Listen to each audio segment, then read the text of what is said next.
So I used to walk by the Newsweek office at Pennsylvania Avenue, and I'd go up and see if he was ready to go to lunch. So this day I had called him and said I'd be over for lunch. I get over, and his girl was sitting there in the lobby, and of course I knew where to go and everything, and she's crying. I said, Mary, what's the matter? She said, go in his office. So I go in the office, and here's this sheetrock wall with a hole big enough for that picture to go through sideways.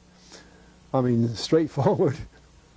I said, what the hell's that? She said, that's where his typewriter went. I said, why? They said they had asked him to do the lead story for Monday morning Newsweek issue, and this was Monday. He worked late Friday night. He got it done Saturday, and they said they cut it over the weekend, and it was a real important story. Nick did the big ones, and the top guys wouldn't have it, and so there's where his typewriter went. He grabbed his hat and he left. A couple of days later, he's editor of the New York Times. I mean, he was that type of, he could work for anybody, you see. Just buy him a new typewriter. He was through his own wall, though, not through their wall. Well, it was. Well, I don't know about there. It was their office. You know. Oh, yeah. He was in the office. Yeah. Okay, I thought it was his house. No, he was downtown in the office. Oh, good for him. But he's that kind of a guy. Well, we need more of those kind of reporters. You know, as I understand it, the reporters don't get. You know, people are blaming the press for everything, for the fact that we don't know what's going on in our country. And I heard somebody very, very eloquently describe the fact that it isn't the reporter's fault necessarily that they're writing crummy work. The editors and the publishers are spike everything they don't like. They won't edit everything. Sure. The worst thing is omission. Yeah. See, you can have a story, but if you can't tell anybody, that's a worse thing because it's a story that needs to be known. And they use omission more than anything else today. Why isn't there a clearinghouse for reporters who get their stories spiked, who can then take their stories and say, okay, I want you to publish it in your magazine or whatever. Nobody's got the guts. In fact, I got a letter today from the crowd that is causing one of the problems. Yeah. Do you know that organization? I've heard of them. Yeah. A $700 million endowment, imagine, for people that really don't do much of anything. $700 million endowment. And it began it, you know. Look at the picture on the T-shirt. Sure. Does your T-shirt have freedom of speech? But I get invitations to go to certain of their lectures, always good, you know. But they're never, I mean, it isn't even controversial. They're never educational. They're just kind of pleasant. Like this, what's the guy that was the reporter in Baghdad? Is it Terry Anderson? Terry Anderson? Yeah, you wouldn't know he'd been to a war. It sounded like he went to a picnic, you know, the way he described the thing and all that sort of stuff. But it's interesting to go because you got to keep up with what the other guys are doing. You know, that's why I go. Where's one of your JFK books? Oh, well, the black and white. But you don't. I don't. Oh, there's a German version. Oh, hey, open the door. There's a German version, huh? Yeah, here. That's CSA. There. Okay. No, take your choice. I'm afraid those may be the last I'm ever going to get, but anyway, for whatever, you can do what you want with it. Oh, that's funny. What do you know about the new hemp movement to take hemp and make it well, the research on it is that it's the finest fabric, the finest paper source, and the finest fuel source in the world. And that when hemp was outlawed in the 30s... Yeah, that's a terrible thing. And now they're growing it all over the world again. They're growing it. It's the biggest crop in Virginia today. Today? Hemp? I didn't know that. Illegal, but it's the biggest crop. Because, illegal, you know, yes. it grows like it's a weed. It's a weed, sure. And when my dad's work, he was in heavy forestry work, big trees, work with ropes all the time. If it wasn't a hemp rope, he wouldn't buy it. Sure. It's the only trustworthy rope there is. It's the longest fiber in the world, Yeah. or something like that. Cotton's got a fiber like this. Yeah. Hemp has got a fiber And like this. the nylon ropes they make expand, and when the rope breaks, it'll break a man's leg. You know, come right Yes, back so at him. whip. Hemp wouldn't do that. Well, hemp is priceless stuff. It's a shame. See, that's what I mean about the food problem and everything. The basic necessities of our life, we've spent civilization learning what cures a pain. They know which route to get. When we first moved here, the part over back there was all woods because it had been an estate here that wasn't used. You've been here a long time. And the Chinese people began to live in a development over the hill. They flocked over there. There's a very nice area of apartments, and they seem to have money, but there's a lot of Chinese there. And I'd look out here about walking my dog, and I'd see these people in the bushes on their hands and knees digging up stuff, and it was sassafras. Huh? When this state was first found by the English and began to be organized, the ships going to England for trade carried more sassafras than anything else. People thought they carried tobacco, but that was later on. Sassafras has more, the ingredients of it, you have to have the root. It's better for you medicinally than almost anything else you could find. Well, the Chinese would be on their hands and knees digging it up, whereas the rest of us would be walking past it, didn't even know. Well, we've spent all the time man's been on Earth to find the best things that do everything, like hemp rope and sassafras and so on. Now Ginseng. we're burying it all, and people, you tell somebody about sassafras today and they might remember that there's a drink called sarsaparilla, but that's as much as they know. You don't even hear about sarsaparilla anymore. No. That's something from the past. Or Moxie. Boy, Moxie used to, you got a lot, Moxie was a real drink. I don't know whether your age. I've heard of it, but I don't know what it was. Was it sassafras? I never heard. Yeah, sarsaparilla. No, Moxie was. I don't know the ingredients, but it was a good soft drink, and I never heard of Coca-Cola when I grew up in New England, and we never heard of Coca-Cola up in New England, but we have Moxie all the time. Huh. Amazing. Colonel, what do you know about tungsten in Vietnam? When I was studying Vietnam back in the 60s, I read some articles that they were mining tungsten out of Vietnam, and that it was because it's essential for gun barrels and things like that they were mining it like crazy. Well, tungsten is a very valuable metal that we have very little of. It just happens that way. And one of the sources has been the Soviet Union, but we have difficulty sometimes getting it from the Soviet Union under present conditions. And Vietnam was another area, but wherever there is tungsten, we go after it. I think another big one is either Niger or Nigeria, down in that area somewhere in the middle of Africa, there's tungsten. So, see, Vietnam, a lot of people forget the antecedent in Vietnam. The French were there for about 100 years.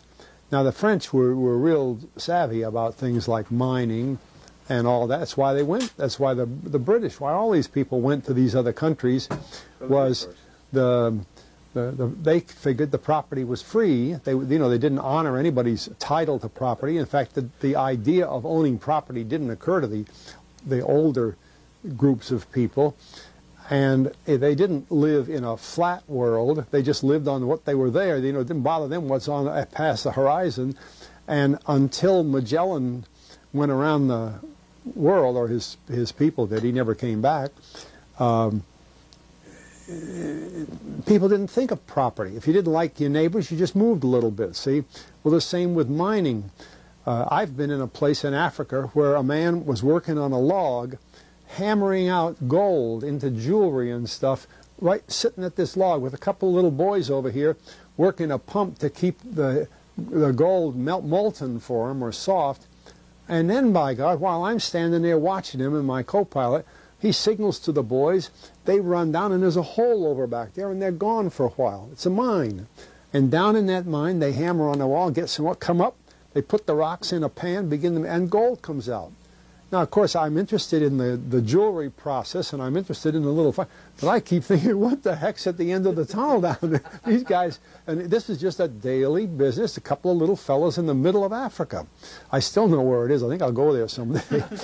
But you see, they knew where it was, and yet it didn't mean there was no great big factory. There weren't walls and fences around it. The guy's just working. In fact, that's how we found him. We were in a cocoa plantation, and we heard the hammering. We heard...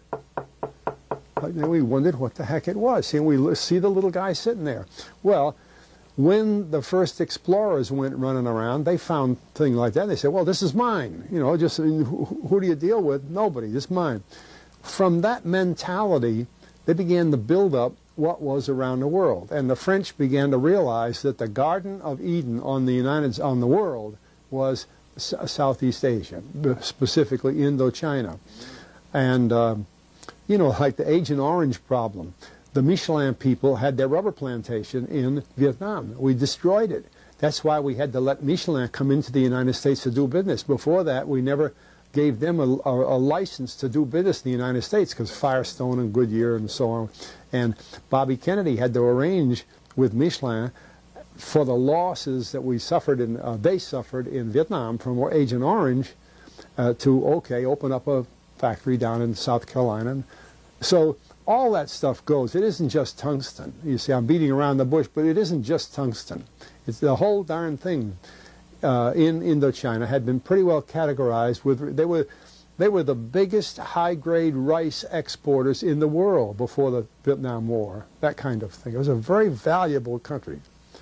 I have a National Geographic magazine from the 30s that calls Vietnam the Garden of Eden, yeah, you know, the best place on earth. Well, did you see Oliver Stone's new film, Heaven and Earth? I forget which. The film on Vietnam, where yeah, I saw that one. Yeah, it opens up with the girl who wrote the book saying, "When I grew up, I thought I lived in the most beautiful country in the world." Yeah. And they open up with a very beautiful. Yeah. Scene of the countryside in Vietnam. Yeah. And it was exquisite. It was as beautiful as she thought it was. And I started to cry immediately because I knew what was going to come. Yeah. That we were going to hear helicopters and then we were going to hear... And, yeah, it was a garden spot. But why down there I've got thousands of color slides, and I could show you pictures I took in Vietnam in 1952 when it was a Garden of Eden. Beautiful. They called Saigon the Paris of the Orient, only it was prettier than Paris. It was beautiful. And one of the things you'd see is down the main street, the most frequent individual marketplaces were flowers, just all over the place, flowers. And you fly to the coast. When men were injured in the Korean War and had to have a long period of recuperation, we would fly them. I was a commander of a heavy transport squadron. We would fly them from Tokyo on military orders to Vietnam to take them to the beach for rehabilitation. The hell with the war, you know, no war, at least not there. There was no war was in the north at that time, between the North Vietnamese and the French, but South Vietnam was open. I flew over North Vietnam and we got shot at, but not South Vietnam. But we sent our soldiers down there. They got Vietnam duty, but it was to go to a resort. See, it was a beautiful place, and it was just there was absolutely mindless to destroy it. When Kissinger and Nixon carpet bombed parts of Vietnam and Laos and Cambodia, that was absolutely criminal because they can't grow crops anymore. The ground is all dug up. And like I say, the Michelin people, we destroyed their rubber plantation. That's amazing. So but with getting back to the tungsten for just a second, just for the last part of it,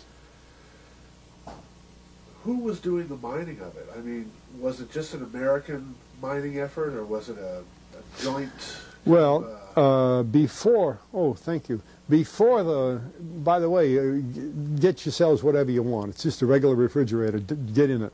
Maybe an apple or something, Pat, for me? Gee, I don't have I have an orange, but right now she's on her way buying apples, and I'm sorry. In fact, we're going to buy apples tomorrow. Okay. I think you would find that Vietnam, before we got in there, it was pretty much a French corporation. I mean, almost all the things being done there were French. And in fact, it's most likely one of the reasons for the Vietnam War was to get the French out of there and get our businesses in there, because on more than tungsten is the oil. There's enormous oil finds that already have been located off the coast of Vietnam. So the assets of Vietnam were what we would gain from the war, and our companies are moving in there now and taking over. You mentioned, speaking of oil, you mentioned in one of your last talks that petroleum wasn't what we thought it was, that it wasn't a fossil fuel, that it didn't come from fossil animals. Yeah. Is it just a mineral? Is it a mineral like any other mineral? Is that how it, what would you say? How did it, what's the origin of You see, petroleum? when they first found petroleum, because they were beginning to make motors and needed on axles or wheels on railroad trains and all that sort of thing, and remember, trains started in the beginning of the 19th century, then oil went from just a lubricant to a fuel, and it made it valuable. And Rockefeller happened to be the smartest man in the business at the time, but he made most of his money, or much of it, off the transport of the petroleum as well as selling it. But one thing they realized was, because oil is putting a price on oil is like putting a price on a pail of water. You know, no initial cost. It's in the ground, and in those days they were, some of it almost what you'd call surface mining the oil. They didn't go down deep. So in order to get the price up, they hit on the idea that they would have to make it appear to be scarce. That boy, after we take the next few barrels out, we're probably going to have to close as well. You know, that kind of thing. Well, a very fortuitous event. In 1892, there was a convention in Geneva of scientists to determine what organic substances are. Well, the definition of organic is a substance with hydrogen, oxygen, and carbon. And so it's usually a living substance, a tree. You analyze a dead tree, hydrogen, carbon, and oxygen, and grass, and so on, living things. Animals, we are hydrogen, oxygen, and carbon. So at this Geneva Convention, Rockefeller took advantage of sending some scientists over who said, oil, petroleum, is hydrogen, oxygen, and carbon. Therefore, it must be derived from the spoiling, the rotting of formerly living matter. And playing the game properly, when this scientific convention was over, they defined oil as the residue from formerly living matter. Well, that makes it a fossil fuel. I don't know why they decided to use the word fossil, but it says formerly living matter is fossil. Well, of course, today, and another thing we should know is that there has never been a fossil, a real fossil, found below 16,000 feet. And you can't argue at 16,000 as a level line, because someplace the ground sinks and so on. But 16 is what the scientists say, 16,000. We mine oil, or we drill for oil, at 30,000, 33,000, 28,000 every day of the week. So right there we rule it out that it isn't fossil fuel. It's called fossil fuel for the minds of the public to feel that it is an asset that is running out, being depleted. We talk about depletion allowance, which is a lot of, you know. And actually, if you know the world's oil supply, you know that it is not going to run out for an awfully long time. It is the second most prevalent liquid on Earth. And we haven't begun to... Well, with all that background, you see, the people in charge of the petroleum business, for perfectly reasonable business things, like any other man in the business, wants to keep his price as high as he can get away with.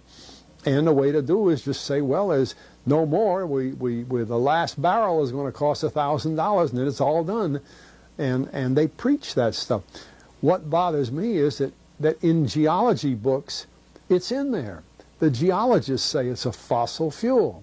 They've been bought. I mean, I went to a 4-year federal staff energy seminar run by the government of the United States during the so-called energy crisis. I was the participant that represented the railroad industry. The airline industry was there. Every AA, administrative assistant of senators and congressmen, was there. The CIA was there. The Defense Department was there. The State Department was there. Sometimes sitting right in front of me in the row would be Henry Kissinger with his friend, the head of Department of Defense. That's too bad I can't put the names with them. But anyway, people like that, top men in the government, sitting there listening to the Federal Staff Energy Seminar. Well, what this was doing is for 4 years, they were teaching a propaganda line to the leading people in this country, and therefore to the leading people in the world, when you include the Kissinger and Schlesinger, among others. And the object of it was, as Kissinger used in his own terms when it was time for him to speak, to create a world price for oil.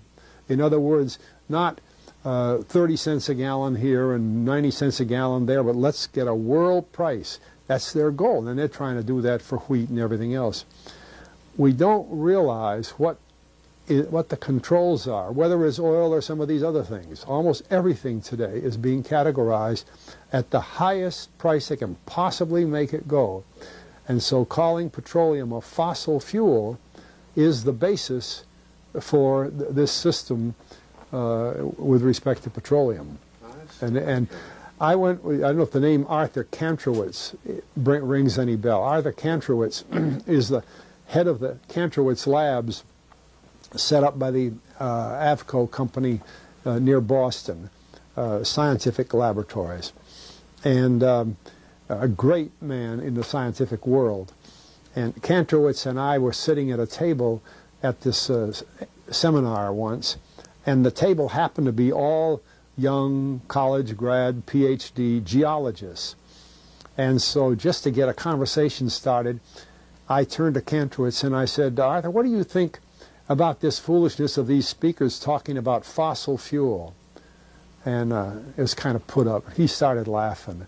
He said, you know, that gets me. He says, I don't have a geology degree, but he had 1,000 other degrees. And he said, I don't understand. He said, you'd think that these heads, these other fellows at the table, we did it on purpose, start listening, you know. And he asked, he said, are you gentlemen? He says, you're here at the meeting. Are you gentlemen by any chance geologists? And one fellow, yes, I am. And the other one, yeah. He said, well, why don't you tell me? He said, why is oil? You know, and he went on like that. We brought the house down because nobody could argue with Kantrowitz. He like Einstein. People aren't going to. And he told him right there. He said, just drop it. But it's in all the books and in all the papers. But it started from that strange meeting in 1892, a scientific convention. I have a big, thick scientific encyclopedia put out by the Die Van Oosteren Company that's about 15 years old now, but it has the whole story of the conference. It doesn't have the Rockefeller part, but it has the whole story of how they straightened out organic chemicals and how it was all figured, and they've got petroleum right in there. Amazing. Amazing. So these aren't accidental things, you see. There's a dollar sign behind almost everything. Okay. Speaking of dollar signs behind everything, I've had a question I've been curious about for a long time. As I understand it, Lyndon Johnson's first act when he became president, before 273, before any of the moves that we've heard about, was to rescind the Treasury Act 11121 or something. I can't remember the numbers, but Kennedy signed into effect in April '63, I think it was, where Kennedy put the power for minting money back into the hands of the Treasury Department and took it out of the hands of the Federal Reserve. What do you know about that act? And was that Johnson's first move to rescind that act? Well, remember, the word act means it was legislation. A president can sign an executive order, and it has the impact of act as long as he can get it to stand that way. As long as he's president, you might say. There are a lot of executive orders. They use that and abuse it now more than they do other things. It wasn't debated in Congress. But the way the Federal Reserve System is set up and things like that, it's not too unusual to find that the president uses that kind of a paper, an order, a directive, to get certain things done. Now, with respect to the Federal Reserve, since it's not truly a function of the government, then a presidential directive would be the paper. And at that time, dollar bills came out that would be refundable in silver. I still have a few of them that I kept as souvenirs. Everybody's kept. And, you know, even a Kennedy has a problem fighting City Hall. The Federal Reserve System is pretty strong. But it was one of the things, of course, like he was also reducing seriously the oil depletion allowance. That was another thing he was cutting down. So, and this is really characteristic of the Kennedy period. He and his advisors, principal among them his father, who was a pretty brilliant old boy and a tough son of a gun, and very much in the business world, were doing things that you might say were a throwback to the Roosevelt era, or even further back to basic government.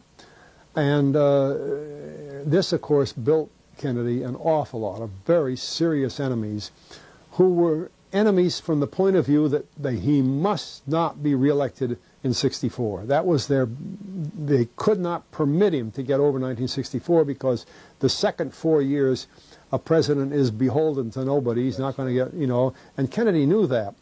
He's the one that said over and over again, it's an old Kennedy saying, not to get bad, but to get even. He said, what I'm doing is, I'm not going to get even. He said, but you watch me after '64. Then he said, I'll take care. Well, he'd tell people that kind of half joking, but half serious. And that's what caused people to rise against him, because on every side, whether you're in the petroleum business or the banking business or in the military or expecting this or that, Kennedy was putting things back where they had been and not playing favorites quite as strongly as, say, the Eisenhower administration had been doing before him. And I think that's the basis of what you're talking about, because it was just an executive paper from the White House. But thank you. I've always wondered about that. And I wondered if it was Johnson's very first move, you know, if there was some kind of an imperative that Lyndon felt he had to erase that act first, among all the other important things he had to do the first couple of days of his presidency. That must have been very powerfully motivated. You see, because what did Johnson people haven't thought enough about Johnson in the assassination. First of all, it's the first time a president in 100 years of Secret Service had been in the same motorcade or parade or building with the president. That's just not permitted. And here's Lyndon sitting back there, 2 cars behind the president. The other thing is, we know the trajectory of some of the bullets pretty clearly. And one of them, the Teague bullet, obviously, and the one in Kennedy's back, I think, went over Johnson maybe 18 inches. When I was writing something on this back in 1975, I think it was, or maybe earlier, I had a draftsman figure the trajectory for me, and we figured Lyndon was only about 18 inches under the bullet. And you know, his first meeting with Edgar Hoover after the assassination, and Hoover had been his neighbor in Washington for 19 years. They weren't strangers to each other, and they weren't the president and another guy. They were old friends. They borrowed each other's lawnmowers, you know. Well, the first meeting with him, the first thing he said was, how many shots were fired? And Hoover said, well, we've got 3 cartridges, 3 shots. And then Johnson came right back and said, were any fired at me? Well, in the first week after that horrible episode, you can be sure that whatever paper came on his desk, he was thinking about the sound of those bullets, because they lowered that gun a little bit and they had him. And look at the record afterwards. Nixon had trouble with shots. Ford had trouble with shots. I mean, they kept those guys in line. So I wouldn't take the Johnson period, at least the first 6 months, and then a little after that he got out, more than 6 months, but as being his own initiative. I think he was following the initiative or the instructions of the people that saw to it that Kennedy was out of office. As powerful as Johnson was. Oh, well, he had no power. See, he lost the power with those bullets. You know, you're not powerful after bullets go over your head. You know that. What kind of power does he have? He just got the job. He's got the title. But think of the things he did. He reversed 263, the Kennedy policy, in 2 days. In 4 days, I should say. No, he was. That's what bothered him. He was not powerful. See, and then a man like Johnson, hard to live with, because he'd been powerful before that. Well, that's what I meant. You know, but we have to be realistic about these things.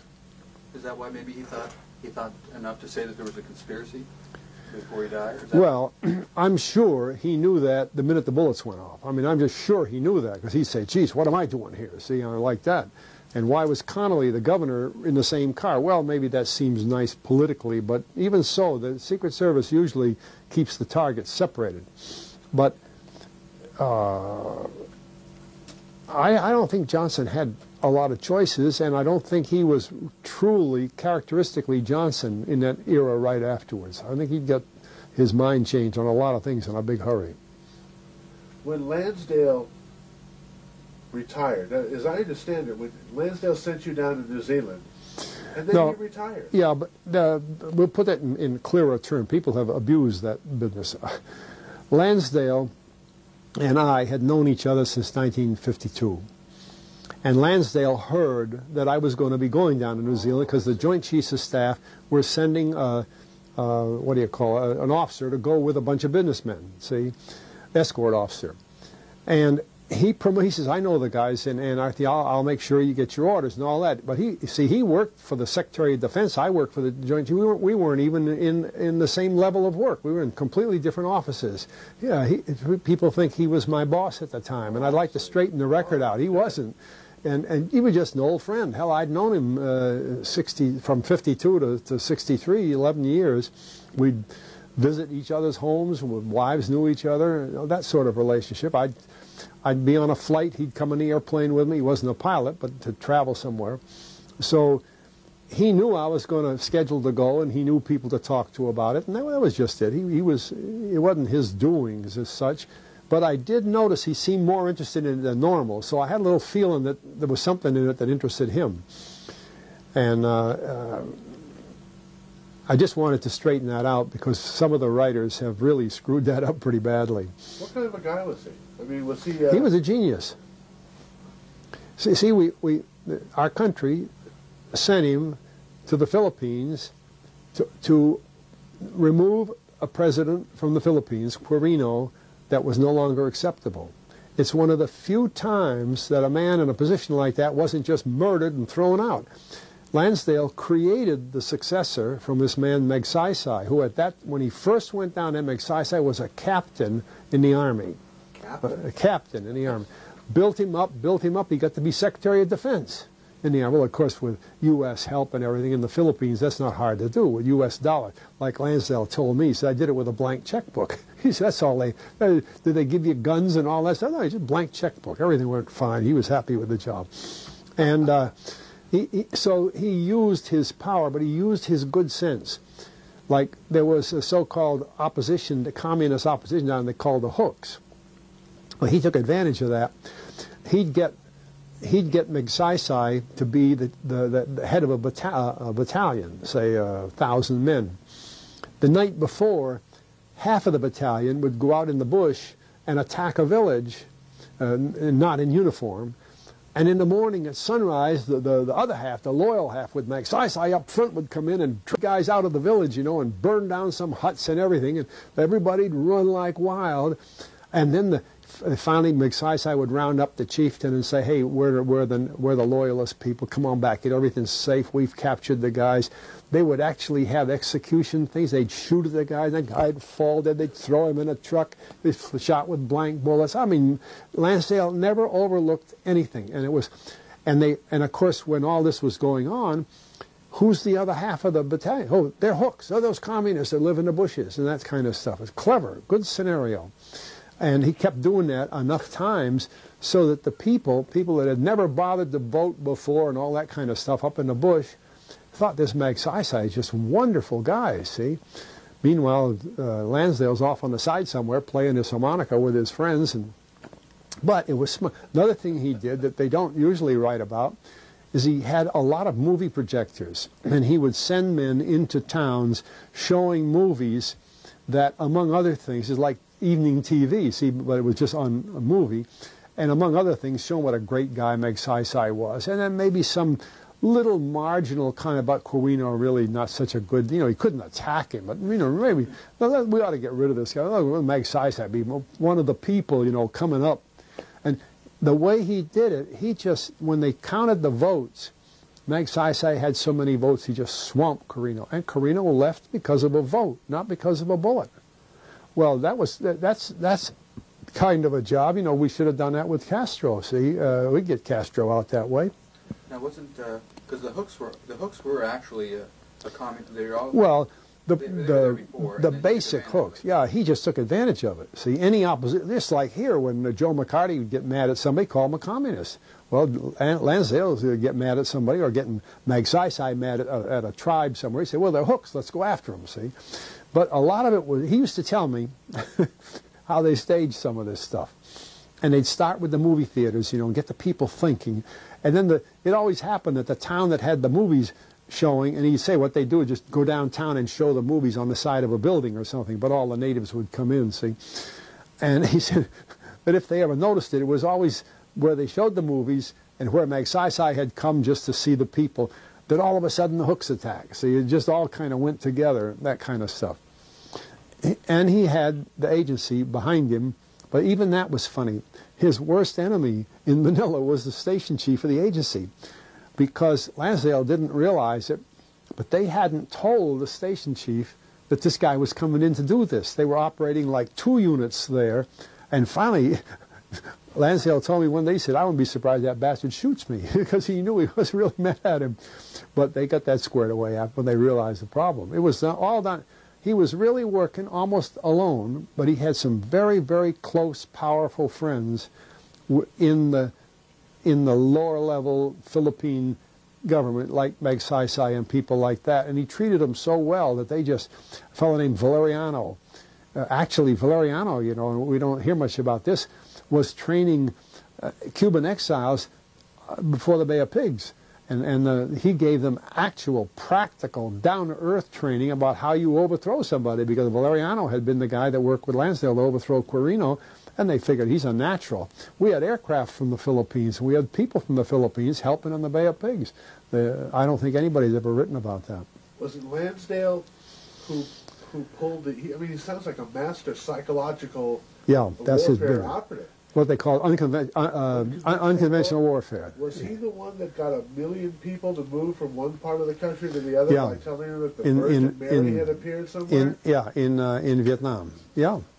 And people laugh at that, but I have a copy of a speech made by John Foster Dulles in 1953, in which he states that over 1 million North Vietnamese have been moved to South Vietnamese because the poor people can't live with communism. Well, what it was is Lansdale and his people, called the Saigon Military Mission, made it so damned uncomfortable for them that they left. And our Navy transported 660,000 North Vietnamese from the north to the south. Well, then we have to think now, these are people that their ancestors had lived on little farms. They lived on little farms, and they had what they call ancestor worship. They wouldn't leave the farm because their ancestors were buried there, and they left. There must have been an awful lot of pressure, and it was psychological pressure, a lot of it. And they got on Navy ships and went to South Vietnam. 330,000 were moved by CIA's airline, CAT airline. And then when Dulles gave this speech at the American Legion Convention on the 2nd of September in 1953, which, by the way, is the Japanese surrender date, and it is the date that Ho Chi Minh founded Vietnam, a very important date to Southeast Asia. When he gave that speech, he said that 1,100,000 Tonkinese have been moved to the south, and we're taking care of them there. Well, when you get people like that down there and you kick them off the Navy ship, where are they going to eat that night? Sure. Well, they were supposed to have like camps set up that they could go to, but most times they found out that the people they gave $3,000 to feed these guys had taken off with the $3,000. Well, they didn't give a damn. So those people started right away by being hostile to South Vietnam. They're not close to each other anyway. They're different people, and they've always been different people in their own upbringing through thousands of years. And so it was a hostile situation. So they became, by definition, bandits. They had to steal to eat or to survive. So then what our people did was call them the Viet Cong. And we called them the insurgents. Then we had counterinsurgency. Well, the agency created all that with Lansdale's unit, the Saigon Military Mission. And that's how the war got... See, the war didn't really start until 1965. The first military troops under military commanders landed in Vietnam in 1965. And yet, we had an American Army general there in September 45. The first American killed in Vietnam was in September 45. But all of that period, from 45 to 65, was under CIA operation. Most people don't realize that. There was a British general who I saw interviewed when the Japanese surrendered in Saigon, and he was interviewed by someone, and he was saying that he didn't know who to give the power to there. He didn't know who to hire as police in Vietnam because he didn't know the people very well, but he knew that the Japanese had all surrendered their weapons. They were very, very compliant, is that the word? And so he thought, well, better than trust the Vietnamese who he didn't know to police themselves and to be their own policemen, he picked the weapons back up and gave them to the Japanese and said, okay, I want you to be the police here for a while. And Ho Chi Minh, when he found out about this, he felt he was completely betrayed. He thought, we fought this war for God knows how long, and now when we finally take power, or when we finally should take power, you give it to the very people that have been oppressing us. And as I understand it, that was the beginning of Ho Chi Minh's turning on us, because didn't he... Well, he had problems with the French traditionally. But I mean the Americans. Yeah, but we were there in the beginning, and we armed his troops. We brought about... just close the door and I think you'll be all right. We brought about 250,000 arms and gave them, the invasion force arms for Japan. We gave them to Ho Chi Minh. And he equipped his people under Colonel Giap to create his army and to support the new government he was starting. And he was working right with us in that period. Then he went to France to some meetings, hopefully, he thought, for the French to recognize his sovereignty and to get out, because it had been agreed at the Tehran Conference in '43 that colonialism would end in South Asia. The Dutch would get out of Indonesia and the British get out of India, and all this had been agreed, and they thought the French would get out. So that there was already a lot of planning for that, but that explains why our country so early armed and equipped Ho Chi Minh, because it had been agreed that the Vietnamese would run their own government. It was that. The English general that came in with the Burma troops that had crossed through from Burma, Thailand into Vietnam, and they were down in the south. Well, that's 1,600 miles away. They hadn't closed. There was no way they were closing yet. And he was there on September 10th, but by September 20th, 22nd, something like that, the French were beginning to come in. And he very gladly turned it over to French, because the French had always run the constabulary in Vietnam. And so they began running the police function. Well, with the police function goes the military function. And then, due to the way Ho Chi Minh was treated at this conference in France, the French and the British began to fight each other. Well, there's no way in the world, with the French in a fight and the Vietnamese in a fight, that our country is going to support the Vietnamese. So through our diplomatic contacts in Europe, we swung around and we gave the French $4 billion worth of aid to try to defeat Ho Chi Minh. And then, using our arms and equipment, Ho Chi Minh beat them at Dien Bien Phu, made prisoners of them, picked up what was left of their $4 billion worth of stuff, and kicked them out. See, it was a very complicated thing, but it had all been planned at the Tehran Conference in 1943. Wasn't that also a function of Roosevelt was very much anti-colonialist? And well, that's from the '43 meeting. Yeah, that comes out of that. But that when he died, Truman really didn't have those feelings. Truman didn't sort of care one way or another. But the decision had been made, so that you know, I mean, with the other countries too, and you couldn't change, you know, like the British got out of India without raising hell. I mean, they got out, and they got out of Burma, and we had a little trouble with getting the Dutch out of Indonesia. But those decisions had been pretty well made, and the war had been fought, we thought, with that in mind, the war in Asia. You said the decision had been made. Do you mean, you don't mean Truman made the decision, do you? You mean No. I mean in the Tehran Conference. That's Roosevelt.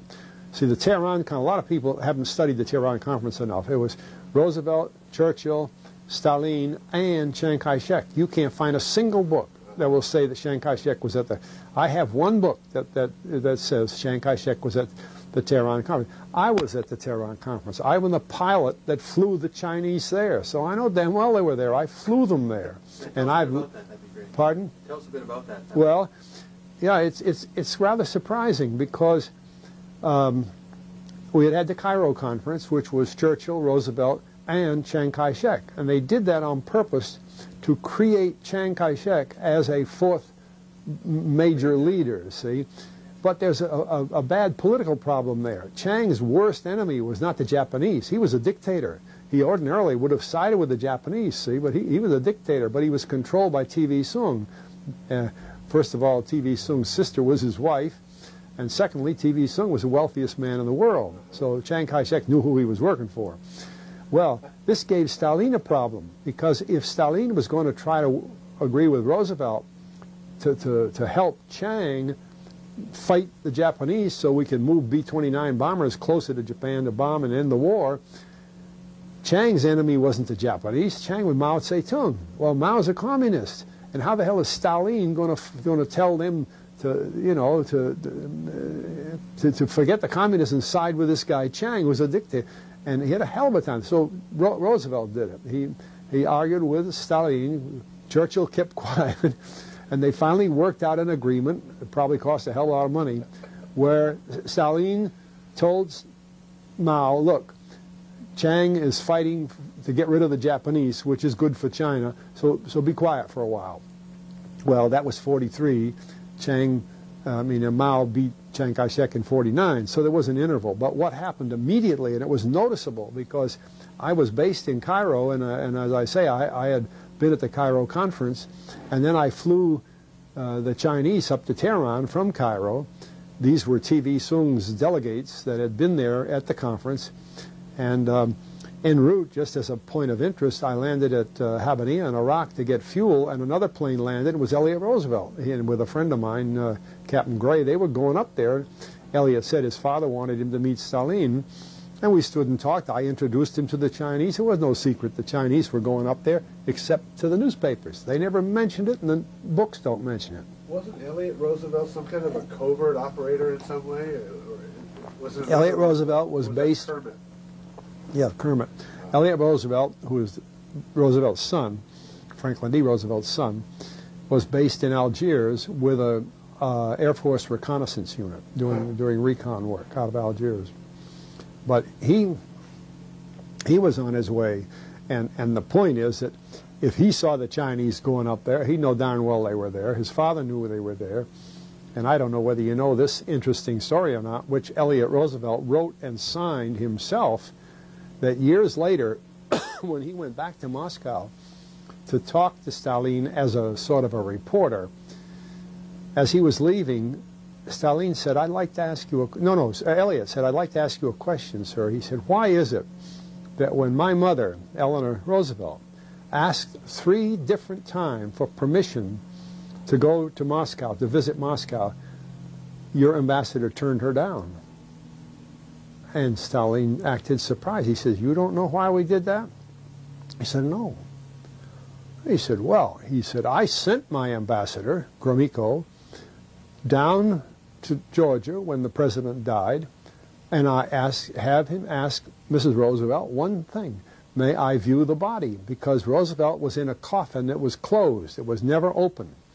And Stalin had an idea that he'd been poisoned, and therefore he would be black or discolored, and they couldn't see him. So he asked Gromyko to take a look at him. And he sent Gromyko back a second time. She gave him the same answer. Sent her back a third time, and no.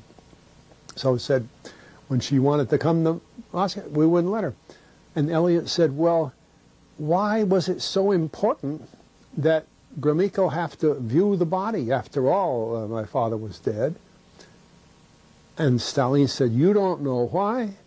And this is Elliot Roosevelt writing and signing the story. He said, he was murdered. By whom? The Churchill gang. Just like that. And Elliot asked him again. He said, what was in it? Churchill gang. You don't know that? And you know, poisoned. Well, I have known English people who think that's true. And just in conversation, they say, have you heard the story that Roosevelt was killed by some people from here? But the interesting thing is, you know the Sunday supplement magazine called Parade? Yeah. You know, 15 million every Sunday? Did you know that that story was printed in Parade in 1983 and signed by Elliot Roosevelt, and nobody seems to know that? 1983? 1983. I have a copy of it upstairs. No kidding. Do you think that's a true story? Do you think Well, if that- Elliot signed it. Well, I mean, I understand that Stalin thought it was true. Do you think it was true?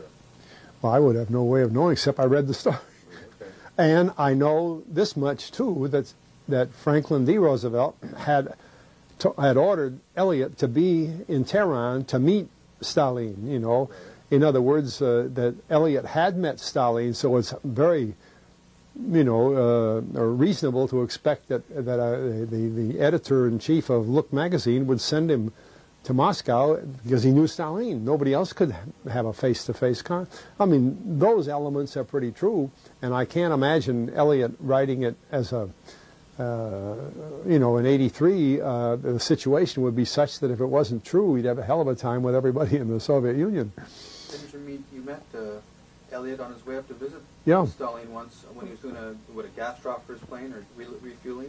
Or? We stopped at Iraq in Habaniya was a British airport there and got gas. And it was at that time that Elliot saw that the Chinese were on their way to Tehran because the next time we landed, we were in Tehran.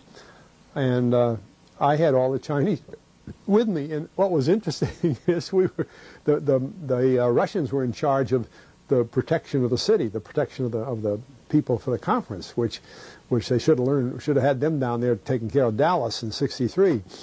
We got into the inner city of Tehran, and I had been there before, and all around the inner city of Tehran, and it's a big city, there was a velvet,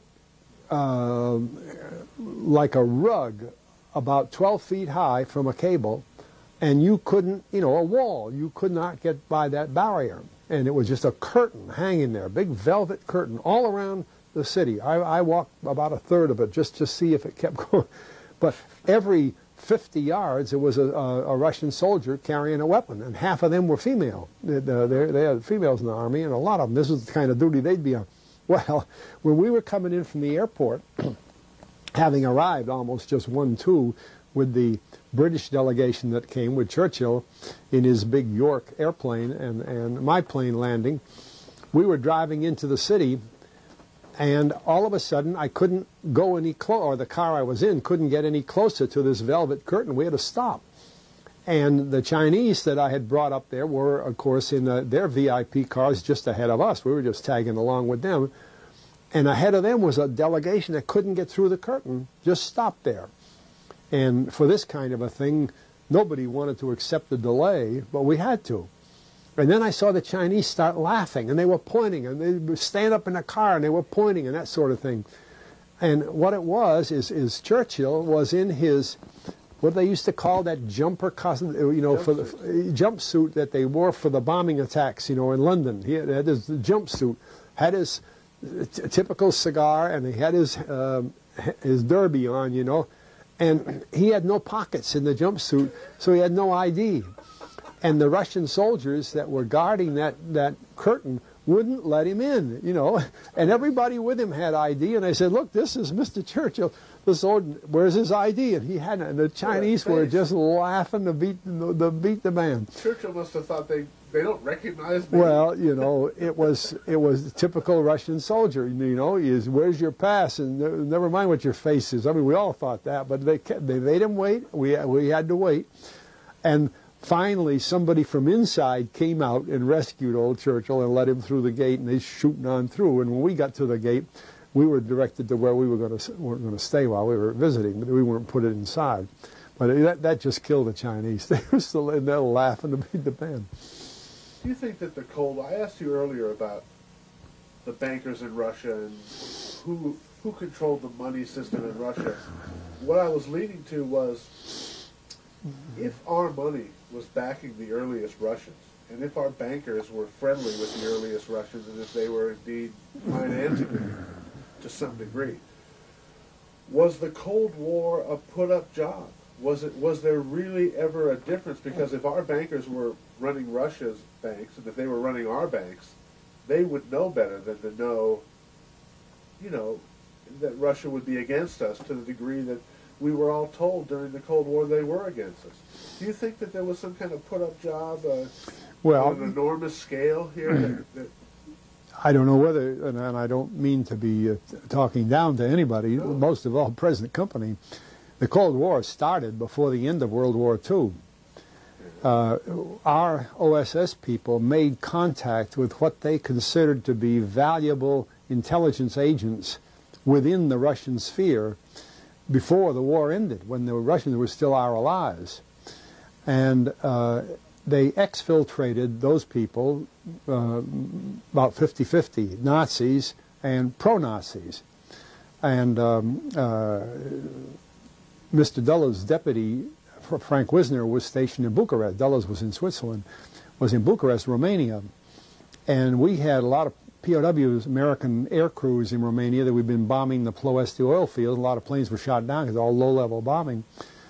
And so it was a humanitarian effort for Wisner to try to find ways to get these POWs out. In the brief interval, by the time the Russian army was coming into Romania across that border, and the German army was fleeing out of Romania in the northwest border. So in that some 2-week period, he put together a freight train, big freight train, and he put 750 Americans on that freight train, POWs. And these Nazis that he was taking out, he stuck them in the freight train. So he got them out of there. Well, now, the object of the whole thing was viewing, from their point of view, the OSS point of view, and they had British help in this, that the enemy in the future, the post-war future, was going to be communism. And so they bring these guys out, and the freight train went through the Balkans with the doors sealed like any freight train, came out in Turkey, and as it entered Turkey, General Giles, who was a commanding general in Cairo, head of the Middle East Command, called my boss at Cairo, and I happened to be chief pilot there. He said, have planes enough to go up there and pick these men up and bring them out when they get off the train, because after the train goes through Turkey on this regular track that's there, it goes, because there are mountains, it goes into Syria for several miles, and it's only just barely across the border, but it's in Syria. So my boss, a general named Smith, and I went up there the day before and reconnoitered the ground, because no airfield, and we found a place we could operate from. And we talked to the British who were stationed there, and they said it was a pretty good deal. So we went up, took 40 airplanes the next day and went up there, and we just landed and waited, and sure enough, here came the freight train, and it stopped. And the doors opened, and out came these guys just running across that place. And so we'd fill one airplane and send them out in the next plane and the next plane. And I had the general's plane, which had plush seats and all, and the last guys to come out, some of them had been injured, and we had nurses with us and all, got on my plane to go out, and I noticed that some other guys just standing in the aisle that were just kind of extra, because I wasn't on the other plane. I didn't realize there was so many of them, and they weren't Americans, and they were these Romanians and whatever from the Balkans, plus Nazis that they had gotten to change over, see. Like Galen did, the head of German intelligence, General Galen, changed, and he was picked up the same way, but he went out through Germany. And I brought these fellows down to Cairo. Well, the minute they got to Cairo, there were cars there to whisk them off, and we never saw them again. But that's evidence of the beginning of the Cold War, because that was in September of '44, And the German surrender came in May of 45. Well, I guess what I was getting at was the Cold War truly a real thing? Because, in other words, if our bankers are running the banks in Russia, was the Cold War an honest conflict, or was it something where it was just done to sort of suck money out of the American people and the Russian people and put a bogeyman, you know, that we were the bogeyman for the Russians, am I right? And they were the bogeyman for us. Mm-hmm. But I don't think there was any If chance you read Buckminster Fuller's enormously important book called Critical Path, a computer term, Critical Path, he states very clearly that the so-called Cold War created expenditures, and he died in 83, so he's talking about 45 to 83, of over $6 trillion. Now, if $6 trillion had not changed hands and then multiplied as it changed between 45 and 83, there would have been, our business world would have been a lot different than it was, including the Soviets' business world and the British and everybody else. Or, as the book I quote so often, the Leonard Lewin's book, The Report from Iron Mountain, our governments do not know how to operate without the threat of war. They just, and he says that Kennedy started a commission of people to study what we had to do to run a nation in a time of permanent peace, when you could just say you don't need a Defense Department. He said, you know, how are you going to do it? No question about it. You know, that's astounding when you realize that that kind of information has been floating around in the government and in the public for, my goodness, years. Well, didn't it come up at the recent conference? In fact, didn't it said that the Bay of Pigs was really meant to fail, and that it was meant to sort of engage Kennedy in a larger... he was put in a fait accompli where he had to invade Cuba. Was that brought up? No, that wouldn't have been me. No, because... Do you agree with that? No. I don't think they ever really intended to do away with Castro. Castro's convenient, just like Khrushchev was convenient. Stalin was convenient, when you think about it. No, it's a different play of the game, because if Castro was a problem, we get rid of him. I mean, what did we do with Quirino? We gave Lansdale a blank checkbook, and we got rid of Quirino. No problem. They weren't happy with Dindiem and his brother. Somehow or other they got killed. I mean, what are we talking about here? Castro, 90 miles away, we can't find out how to take the air out of his tires? So what do you think is his strategic purpose, or why do you think we haven't taken Castro out? I mean, we're acting no real necessity. Well, we act as though he's such a menace and such a problem. You got to have a problem. See, you got to have a problem. You can't govern a nation without the threat of war. I see. And they always say Castro was going to be the base for the missiles. You know, it was always very convenient to say that 90 miles away. My God, you can fire any old missile ever built 90 miles away. Have to worry all the time. Sure. And yeah. Okay. And yet, why does Castro leave Guantanamo on his? Yeah. See, it sounds like a very serious business, and then when you think about it carefully, it sounds very childish. The script for this movie isn't much good. It's got no chance of getting an Oscar. Have you ever written a screenplay? Have you ever thought of making a film dramatizing some of the things you know? I write so much anyway, and read so much that, what do they say? I've always got something on my plate. Yeah. I've thought of them. In fact, right now, it's a question of whether I should start in on my autobiography, because I have kind of a strange personal feeling that if I don't write it down, just like talking with you people, whom I figure are quite well informed, much better than average, and yet there are so many things we talk about that you haven't heard of, that I keep thinking, you know, I should set this down. And it's not just for these subjects. I got involved. And I don't know how this started. I was a branch manager of the bank in the Pentagon. Well, it happens to be the biggest bank in the whole Washington area in terms of people. You know, in the Pentagon, my God, 35,000 people sitting on your shoulders, all wanting to cash their paychecks. But anyway, I happened to be branch manager.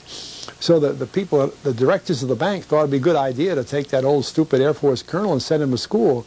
So they sent me to the American Bankers Association Graduate School of Banking at Madison, Wisconsin, and I graduated from there.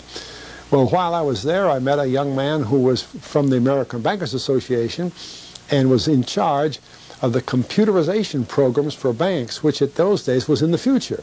I mean, they all still scribbled little notes and put them in big bins and kept records that way. But the computer world was coming up, see? Well, he found out, this man at the Wisconsin school, that because I had been in the military, I was very familiar with computers. I was the first person to put an entire Air Force command, 77,000 people, and all their records on a computer back in 1951, I guess, something like that. And he thought, hey, can you do that with banks? You know, oh, well, just buy the computers, cinch. So the American Bankers Association created an organization called the Committee on Automation, Planning, and Technology.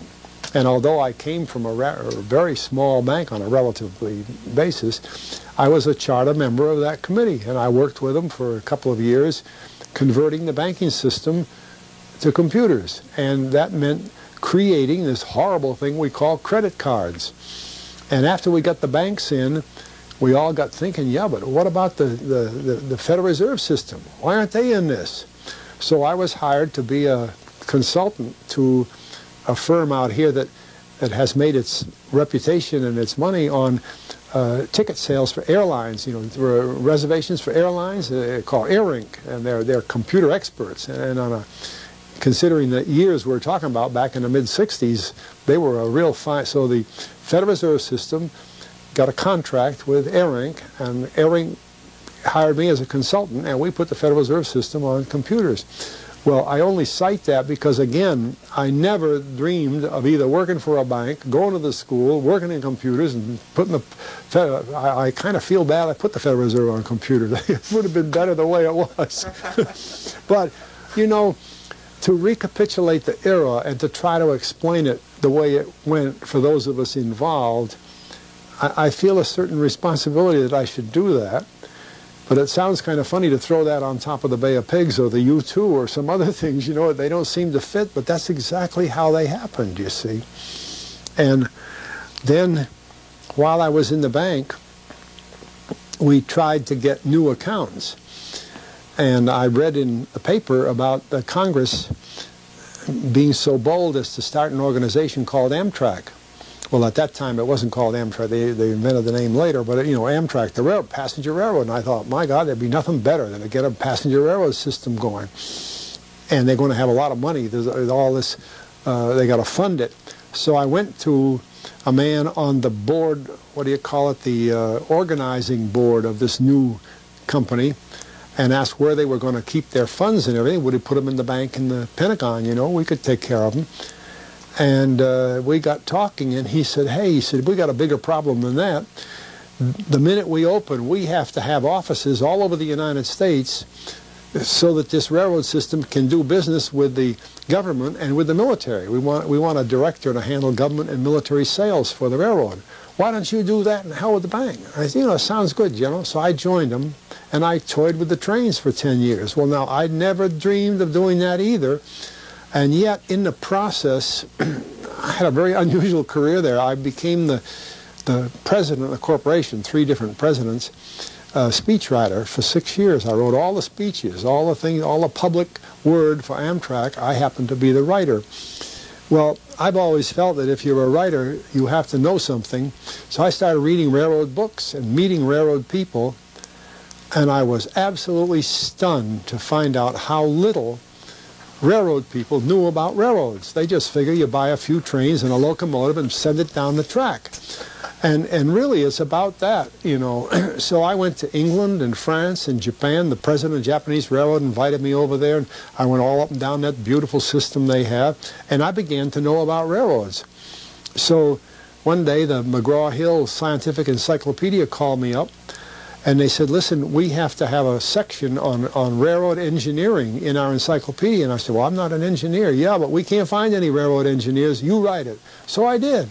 Well, I had written a book for the Air Force on aeronautics. I thought I could write a railroad book. I did. It's strange to fall into those different things, but in a way they're related. You try to take existing facts and relate them to the public. And I could apparently do that, whether it was a speech for the president of Amtrak or the article for the Scientific Encyclopedia. And what happens when you spend a life in that kind of thing is you begin to get seriously concerned about the degradation of the infrastructure of this country. It shouldn't be like it is. We've got $42 billion worth of bridges in this country that have been condemned and need repair because the railroads no longer carry the heavy freight. It's on trucks, and the trucks are heavier than the bridges were built. They couldn't visualize these big trucks when they built those bridges 40, 50 years ago or 100 years ago. And there's many cities and towns that can't be served by trucks with a full load. The railroads don't go there anymore. Railroads used to go to 45,000 communities. Now they only go to 13,000. And wheat growing in Nebraska is piled up in the streets in some of the towns, and neither trucks nor trains can come get it, so it rots. Now that's a fine state of affairs for the, quote, greatest nation in the world. We're in bad shape. But you don't get to the point where you can support that statement until you've seen it, like the failure of the Bay of Pigs or the stupid flight of the U-2 or what goes on in the railroads. They're interrelated, really. It's the fact that so much in this country today has deteriorated, is on the brink of deterioration, that really we have become the most dependent society ever created in mankind. We wouldn't know where to get a red apple on a tree if we had to do it ourselves. We wouldn't know. Do you know where the bread you eat is baked? Have you got the slightest idea? In Washington, 90% of our bread is baked up in Pennsylvania. So without trucks, we wouldn't have it. Doesn't make any difference what the label on the bread says. It's all a great monster big thing up there. I went to the Culinary Institute of America up on the Hudson River. It's where they teach chefs how to be great chefs. A wonderful place. It takes months to get a reservation to go there for dinner. Well, we stopped there one time, and they served dinner, and I had these wonderful muffins. And the waiters that just stand all around, the students, because they did the cooking, they want to know what you think of what you don't need a menu, they just put all this stuff on your table. So I picked the muffin up and I turned to one of the students and I said, where do you get the wheat for this muffin? It's wonderful. So we just buy it. No, you don't. Where do you get it? Well, I'll find out. So he ran through the room into the chef. Others gathered around the table. There were 10 or 15 of these students, all to see what the question about the muffin was. And so while they were standing there, I said, you know what he's going to tell me? When he comes back, he's going to say they get it in Canada, because American wheat isn't edible. This is an edible biscuit. This is good. He came back and he was smiling. He said, you're right. We don't buy it here. We buy it in Canada. Now that's quite a statement. There's the Culinary Institute of America, the top chef organization in this country, and to get proper food on our tables, at least on their table, they go to Canada. How many people realize that? Nobody does. Well, we already don't get bananas here. We already don't get, a lot of things here. What are we going to do when all of a sudden, like these cities and towns and some of the outlying areas and the trucks can't get there? What are we going to do for food or shoes? Really, this country has got to get itself organized and create an infrastructure that it used to be best in the world, relatively speaking, from that age, and put us today best in the world with the things that we know. Why do we still have an electric light system as antiquated as we have, and so on? There's no reason in the world we should be operating like this. What do you think the reason is? The ability of power centers to control the federal government. The rest of the governments don't matter anymore, see? And that can be done so easy with money. I mean, this fellow North running for senator here has already spent $11 million, I understand, just to get some votes to be senator. Well, he may be the right guy for senator, but my point is, that just throwing money around, you know, is the way the power centers get their will done. And of course, we all know they throw money all over Congress all the time. And so things are done that way. And these power centers aren't necessarily, they're interested in what they produce, not in what we need. And it's really difficult. It's not going to be easy to straighten this out. It's going to be a disaster. It's a matter of the people taking a little more power for themselves, like... Well, and first of all, getting more education, because right now they don't realize it. I mean, I don't, again, mean to speak to you or anyone else that may see what we're doing as though you didn't know what's going on, but think of how many things we've talked about that you haven't heard about before, and yet I'm citing books that are as open and available as a telephone book, you know, and yet we don't know. Our media, you know, Jefferson said, without media, there's no sense of having the government because people won't know what to do. That's exactly what we're doing. Our media does not provide us with the most important things every day. Didn't Jefferson say that if it was a choice between government or media, he'd rather have media? Yeah, because without it, you don't have government. Knowledge, you see, expect the media. And the media today, they defend what is written. That's not what I'm concerned about. I'm just concerned about what they don't write. See, the omissions. That's what COPA's about. COPA wants to know what's not there, see, not what is there. Right. Now, they may not know everything that is there either, but that's not, they want to know what isn't there. And a lot of what isn't there is already published, but it can't be made available to the public. And one thing is, you can't just blame the media, is you look at the figures today on how many hours each one of us spends in front of the TV set, and what's coming over the TV set, you know, and that's amazing. I don't know how to turn my TV set on. I never turn it on. Because, you know, it's got a cable thing up there. I've never used it. I mean, but how many people, I mean, I just don't, I'd be darned if I'm going to sit there and watch that stuff when I could be reading a good book or doing some writing or something like that, or sleeping, you know. Hey, so Fletch, you know, you've lived a pretty full life, and what are some of the real highlights back in the times where, you know, you felt a jump in your own consciousness too, you know, whether it be in the Tehran conferences or experiencing some of the early stuff when you're an infantry cavalryman, or in Tokyo airport knowing that the arms are going to, you know, Korea and Vietnam. What are some of the real highlights, or just some fun stories or some details? Well, I'll tell you, things that influenced me, and again, not exactly by selection, is even when I was a young man, the Depression was the big thing in our lives. And I was not quite 12 years old, and in my city, you couldn't get a license to deliver papers. You know, you couldn't use children to do work, the theory. So I was offered a paper route by another fellow, and I could earn a few pennies, you see. So he had to wait for a couple of months till I became 12, and then I got the paper route. And with that, I began to have my own money in my pocket, and it was very, very small. But I saw that if I increased the size of the paper route, I'd increase the income. And believe it or not, during the Depression, my father, as a city administrator, had 900 men working for him in his department. And of course, he was getting paid more than they were. And I had such a large paper route, I was making more money each week than he was.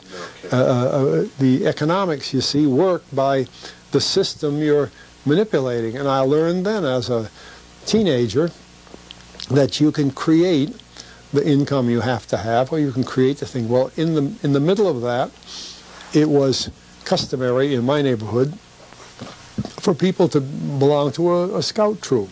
And so I joined the Scouts in between delivering papers. And one fall, the Scouts, in order to raise a little extra money, decided to put on a minstrel show. Remember the old deal when there's a Mr. Interlocutor and the end men and the chorus in the back, and a very ritualized thing. But it was an annual affair, and they had it in the basement of this beautiful church up there. And as a paper boy, I couldn't become involved in all the rehearsals and everything, but I was in the troupe, and I used to go there and hear the guys rehearsing, and they'd be working, and I'd go out and peddle my papers.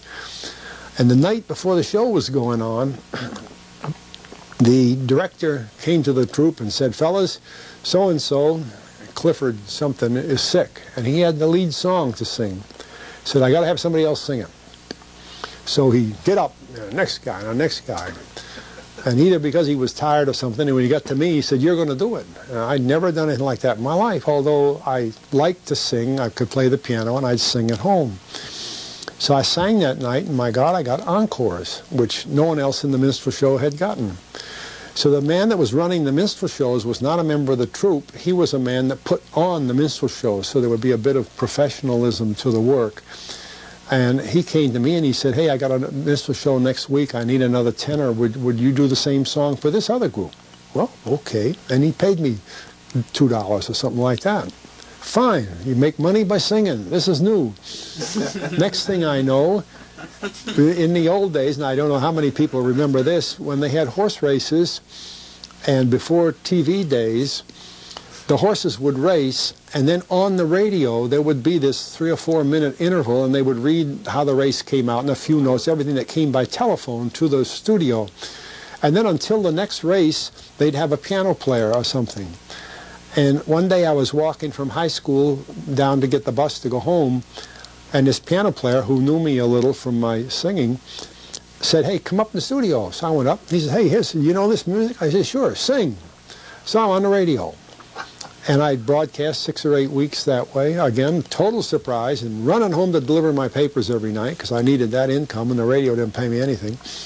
And a man called me up, and he said, I'm the manager of an orchestra. And in those days, that meant a big band. And he said, we need a male singer. We'd like to have a tenor, and I heard you on the radio. Would you come? So I went to rehearsal. So the next weekend, I'm hired to sing with this big band orchestra. We played all over the Northeast, everywhere from Boston to New York and all around. And the beautiful thing about it was, instead of having to run all over the neighborhood delivering papers, I could get a $20 bill just for singing a few songs. Well, that was monstrous in those days. So, you know, these things overtook me. I knew I could sing a song, but I didn't know I could sing it the way an audience would like to hear it. And that led to so many things. I sang in cathedrals all over the Northeast. I began to make more money with it.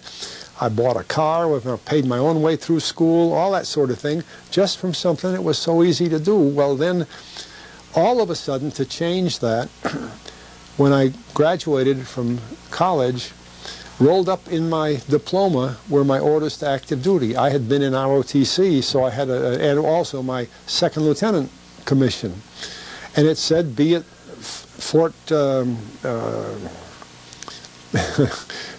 they call it today, but Pine Camp, New York, 4th Armored Division, on the 10th of July. Well, it was the middle of June then, so I just had a month to prepare to go in the military, and I was in the military for 24 years. But even then, funny things, interesting things happened. The first man I reported to, I drove on the base, totally lost. In those days, the military bases, this was one that had just been opened, and you'd hardly know it was a military base. It looked like an old Boy Scout camp that had been run down.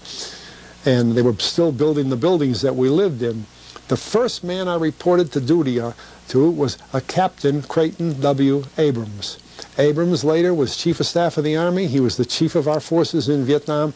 He was from my hometown. We were old buddies. And here I meet him just, you know, luck of the draw. So I worked in the Armored Regiment and in the tank outfit for a while, long enough to know about him. And most people may not realize that this was before Pearl Harbor. This was in July of '41.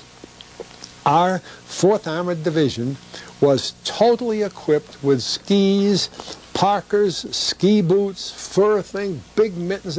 Our division was slated to go into the army, before Pearl Harbor, to go into the war in Russia. We were going to land in Murmansk and come down from the northern area because the idea was we were going to help Russia against Germany directly. Now, otherwise, we wouldn't have had 14,000 men with skis and with these enormous, I mean, we were just loaded with stuff, and this was summertime. We could put it in boxes and keep it because we'd be traveling sometime that fall. Well, at about that time, I had already obtained in civilian life a pilot's license, and I got orders one day from the Army, and it said, because you have a pilot's license, you will report to Maxwell Air Force Base for military pilot training. You're going into the Air Force. So that got me in the Air Force. Bingo! I left my skis up there in New York. Well, I don't know how long this could go, but it has surprised me in recapitulation to see that events like that had so much to play in my lifetime happened without me even knowing it. I just opened the orders and there they are. I was at Fort Knox, Kentucky on Pearl Harbor Day. Well, in those days, Fort Knox had gold in the big gold thing down there. Great, huge array of buildings with deep cellars. We'd go down there and see the darn stuff full of gold. And of course, the immediate thought of our commanding general when he heard about Pearl Harbor was guard that gold. And every live man on Fort Knox was out there with a gun guarding the gold from the Japanese or somebody, I don't know, the squirrels. And another man that was there, whom I got to know fairly well, was George Patton, General Patton. And then from there, I went into this flying school. And in flying school, I got out and again I was at the Presque Isle, Maine, the most northern base in the whole United States, at least at that time. And again, we were going to fly North Atlantic. The government was still set on this business of having a lot of us go into the north. And at that time, because I had already been an officer, I was a first lieutenant, and most of the other lieutenants up there were second lieutenant. So I got a phone call from the Pentagon one day, and it said, you've got 52 lieutenants up there. All of you have been ordered to a new assignment. You head right now from where you are to Palm Beach, Florida for further orders. We all ended up in Africa. Had trained for the north and everything else, we ended up in Africa. And immediately we're up in North Africa supporting the desert troops behind General Montgomery and General Alexander chasing Rommel out of North Africa.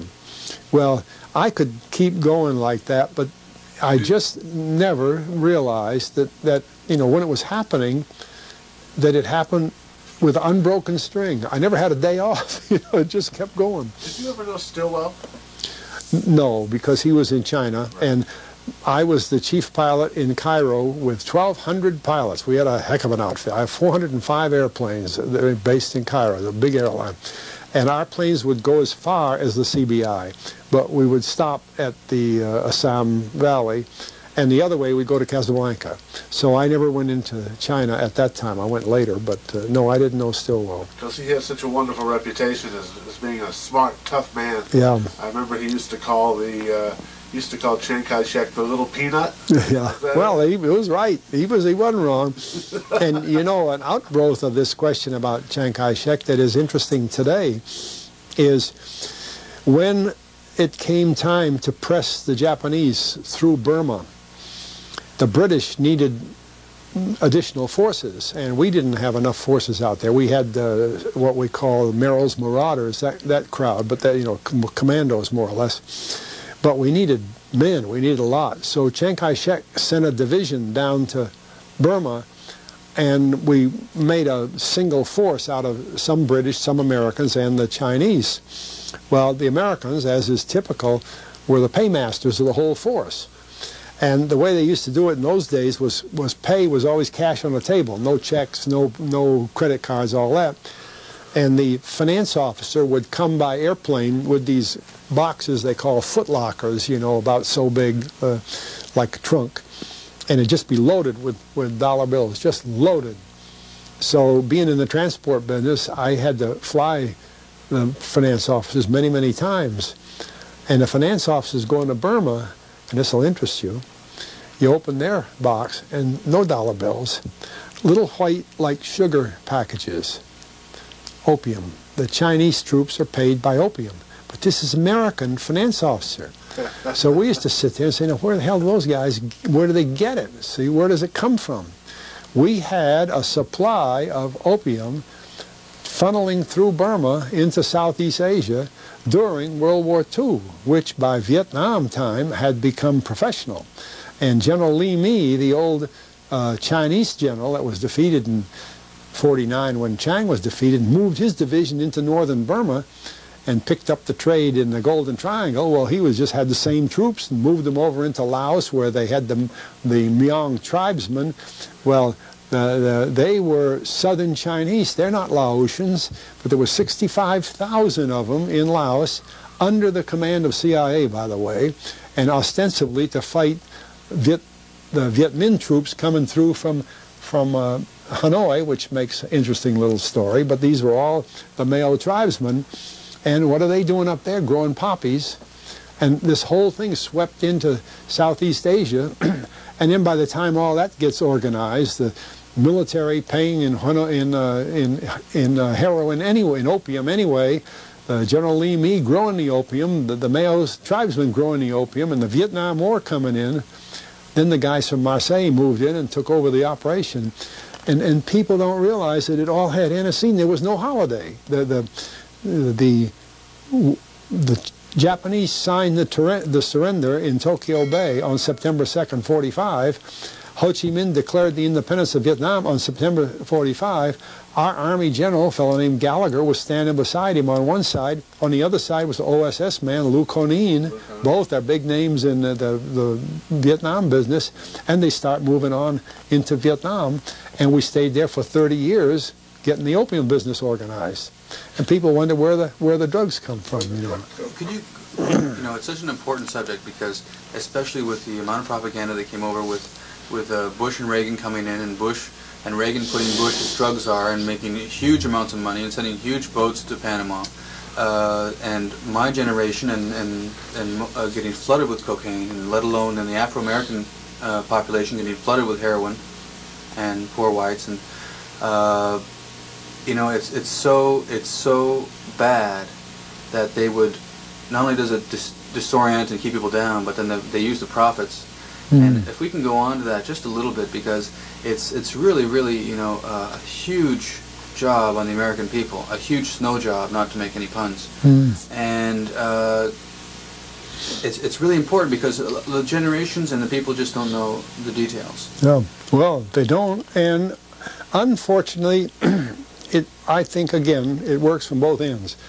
The people, the everyday guys, you know, you and me, don't ask the right questions, don't appear to be interested, and if some poor guy's all mixed up in drugs, we kind of ignore him, forget about it, it'll go away, that kind of thing, whereas it's the heart of things. But when you can find the antecedents, like how surprised we were in 44 to find this drug traffic, but, you know, legitimate, we got to pay the Chinese division, you know, that's what the East India Company started. When, as I told you about Parafit's book, when the emperor would have nothing to do with the British, the East India Company just decided to move into China by distributing heroin from India, which was available. And they got in that way. Well, that's the way we're doing with the government today. You see, we're using the drugs to do it. And it's an old system. It didn't just start in 44. And even in the Caribbean, they talk about having all these oil wells, drilling deep for oil in the Caribbean. Well, they all have helicopter pads. Well, the flight from a helicopter pad to the coast is not checked by customs. So you can bring all the helium you want, all the heroin you want in. There's no customs. They come, the oilmen, just oilmen coming back, you know. And so in they come. But even worse, when I was with the Air Defense Command, another one of these things that just starts, after I'd been in the ROTC program and had written textbooks for ROTC in 49 and 50, at Christmas time, the only time I've ever been ordered to travel at Christmas time in the military, I was ordered to go to Colorado Springs to open up the Air Defense Command, to begin it. 5 of us were. So I left my family in Long Island where they lived, and I drove out. And we had a meeting with the mayor of Colorado Springs the minute we arrived. And he said, you know, you can't imagine how important the timing of this is. He said this city was going to meet this week to decide what a city does when it's bankrupt. And Colorado Springs was bankrupt. He said, but now you guys are coming in here with a whole command, and we got no problem. How many houses do you want to rent, you know, tomorrow, and how much of this? And we just opened it up. Well, I was in with that original group when the Air Defense Command started, and I stayed with them until they sent me over the Korean War. But what's important is that as we set up that Air Defense Command, we knew where 47,000 aircraft were on average all day, every day. Meaning that any airplane coming up from the Caribbean or from Canada or from the Pacific was known, because the radar makes no exceptions. They're all, it's just like turn a light on, it shines in all directions. And we knew airplanes were coming up from the Caribbean, but they would be given some kind of a pass, you know, don't touch them. When I was running the clandestine business, when Helms wanted to fly a plane into Cuba some night, I'd have to call up the Air Defense Command, and I had a control officer there, and I'd say, listen, tonight, don't leave that flight alone. And I mean, if I didn't, they'd know he was going, and if they didn't have some reason to let him go, they'd stop it. You know, they'd catch the guy or shoot him down, one or the other. I mean, we have the capability of stopping everything that comes across our borders. But you take Mena, Arkansas, planes are running in and out of Mena, Arkansas like LaGuardia Field. Nobody touches them. Well, it's our own fault. The Air Defense Command lets them come in. Who tells them to let them come in? I don't know who's there today. But well, Clinton said that they asked Clinton this a few years ago when he was governor. Yeah, they said why are you letting these operations continue? You're the governor. He said, this is a federal operation. I have nothing to say about it. No, yeah. Well, that's the way it does. Everybody's somebody else's problem. But and I'm sure the Air Defense Command will announce that it's not their problem. You know, things are so important in a Canada border that we're watching the Canada border. But all the stuff's built into the ground. You know, it's there. And that was back in my day, 51, 52. No telling what it is today. The equipment is so much better and all that sort of thing. It is so, satellite work, reconnaissance work is so good that if you drove your car into your driveway and then took your bag out and put it in the back of the car while you put the thing down and the satellite went by, it'd see the bag in the back of your car without any trouble at all. Well, there's nothing it doesn't see. At the Washington Sheraton the last few days of the COPA meeting, in the same part of the hotel, we saw a group of fellows called the Association of Old Crows. And we were all very curious. There was a crow with lightning bolt coming out of their feet. And it was electronic intelligence warfare. Warfare but that's the old crows go back to World War II and even before. They're the old Signal Corps, and you know the Signal Corps is the original part of the Army. Well, they're very proud of this old crows thing. When we first went to Africa, you know, we had to have navigation things, beepers up there, radio, what we call radio ranges. And boy, those guys had them in there, or we'd have been lost. We didn't know where to go. Yeah, the old crows, their headquarters is down here in Alexandria. But they do a lot of other things today. You know, it's just like the Air Defense Command. They do a lot of other things today. But it's unbelievable the way all of these things seem to have the same problem. You know, there is a weakness or an illness within the structure. And if we don't hurry up and describe it and recognize it, the thing's going to fall down, see? It's like I say, even a pyramid can collapse if all you do is take care of the top. And that's what we're doing with our government. We funnel all our money to the top. They spend, what is it, 12 billion or 17 billion on the U-2 plane, one bomber, I mean, on its development. It hasn't been certified yet. The son of a gun still can't go through the basic certification program. B-2, you mean the B-2? The B-2. B-2, yeah. We're presently working right now with a B-2 whistleblower. With a B-2 what? A whistleblower. Oh, yeah. And she was working on the, she was working for Hughes, and she was in charge of the accounting, and she noticed that it was a cost-plus account, and that they were siphoning money off the B-2 radar and putting it into other accounts, and they were having the audacity to call the other accounts Wannabe Radar, Joker Radar, and she's in a suit right now with Hughes, and they've already offered her, between that and Lockheed, $15 million to shut up. And so we put in a application with the Stuart Mott Fund for Constitutional Government to get a journalism grant to hire a couple of guys that I know to write a big story. We're going to fly this woman to Congress, to Conyers' office, because Conyers hates the B-2, and we're going to team Conyers up with this woman, speak in front of Congress, expose them, and I mean, not that it's going to change the world, but a little bit helps. Yeah, well, that's prevalent today. Ernie Fitzgerald, an old buddy of mine. I've been talking to Ernie all about this. Ernie's the one that we put the application in. Yeah, well, and you know did he tell you about the C-17, the airlift plane? it was flying the other, it won't fly unless they have a 7,000-pound load of concrete in the nose of the plane to keep the nose down because the wing is on wrong. Oh, no. And it flies regularly with a 7,000-pound load, and yet the whole airplane is designed to be as light as possible. All airplanes are. They put titanium instead of steel to make them lighter. And it's got 7,000 pounds of concrete. Well, the other day during some tests, it spun out. And it came down, and at 1,500 feet, the pilot finally got control of it before it crashed. I mean, that would have been the biggest crash we ever had. It's a huge, but the damn plane's no good. And you see, what you're talking about is what happens. A plane like that, if I'm not wrong, that plane was being designed when I was still on duty, and I retired 31 years ago. They just still keep putting the money in. We're going to build a good airplane. By God, it'll be every year. I mean, but see, Congress can't handle that kind of stuff. They don't understand the technology. And that's what I mean about going to the federal government. It can't buy airplanes. It doesn't know what the hell's going on. No, it isn't a simple problem. And when you've cut through several areas the way I just happened to, it becomes unbelievable. You just, like, I never thought, I always thought, when I was teaching at Yale, I kept looking for a history book that would talk about the Tehran Conference. And I always found there's almost nothing in there that was highly classified. It's not been, but it never said the Chinaman was there. And here's an open subject, important subject, had all that post-war planning in it for the Far East, it's Korea and Vietnam and all that. It didn't come out in a book anywhere. And it wasn't because it wasn't known. My God, those of us that saw these guys were talking about them, and the Chinese must have known.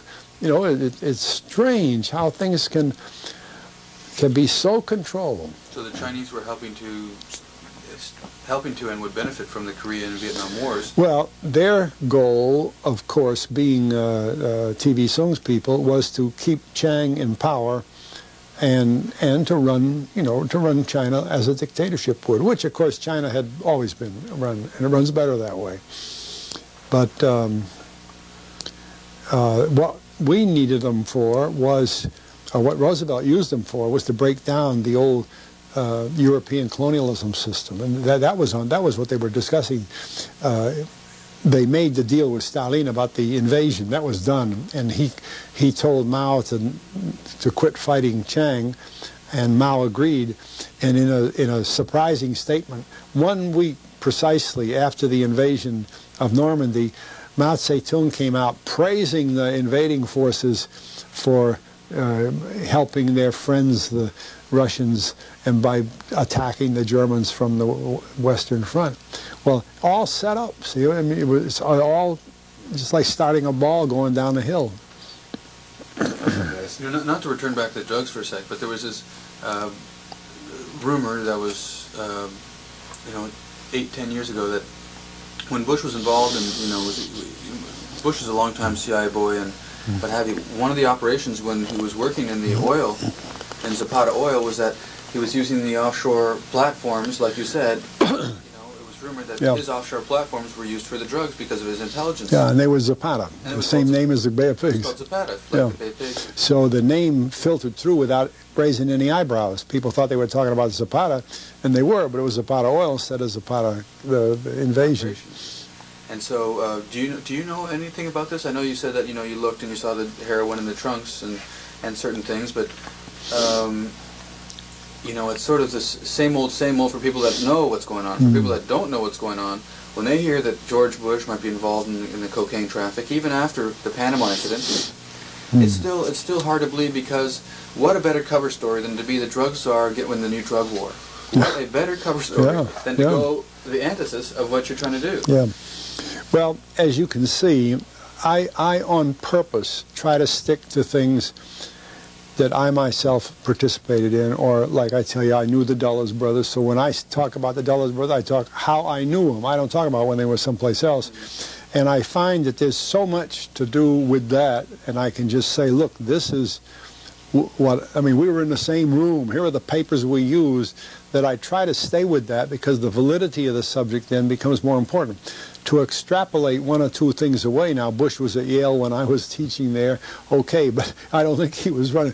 But he was in that the Skull and Bones outfit, and that separated him from the other Yale. Well, of course, all the professors knew about Skull and Bones, and so you can extrapolate some. He's just been brought up in that kind of living.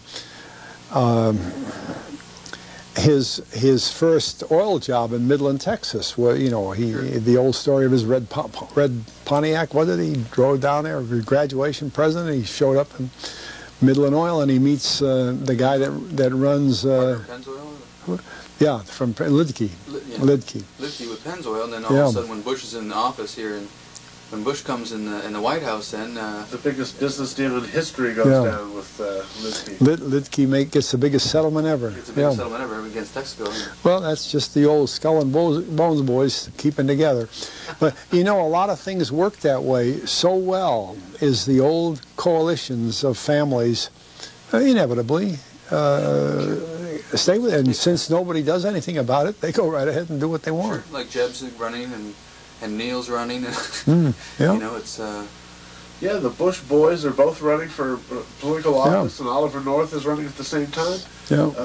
I just heard Perot say that he thinks we ought to give the Republicans a chance and see how they do. If they embarrass themselves, then this is more of a reason to have a third party.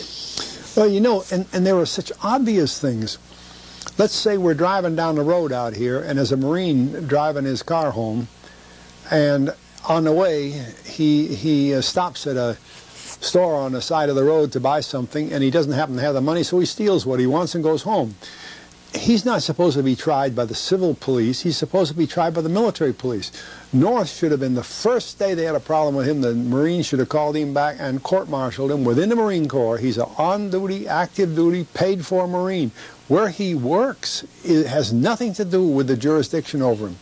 And if the Marines had brought him back and put him in court-martial, they'd have stopped all that mess that took place because they didn't, which makes you wonder about how much the Marine Corps was involved in all that stuff, because they could have ended it overnight. I mean, I had to, when I was in the covert business, I had about 5,000 military that I wasn't personally responsible for, but I happened to be the senior person all over the world.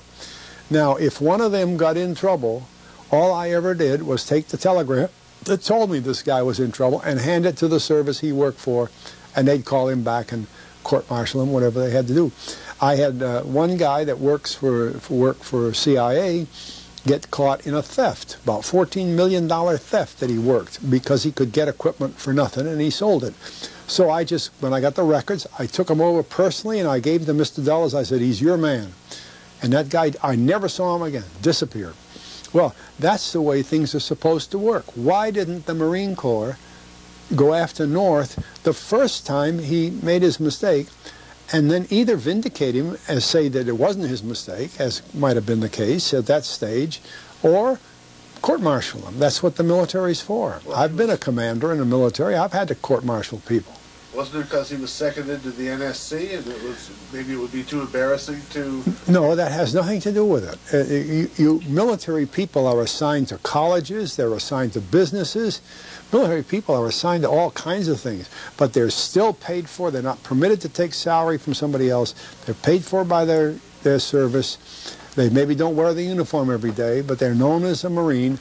And the Marine is responsible. The book of court-martial, the Marine is responsible, and the Air Force. I've had to take Air Force people up and have them tried. But I mean, that urge to cover up that we see all over the government.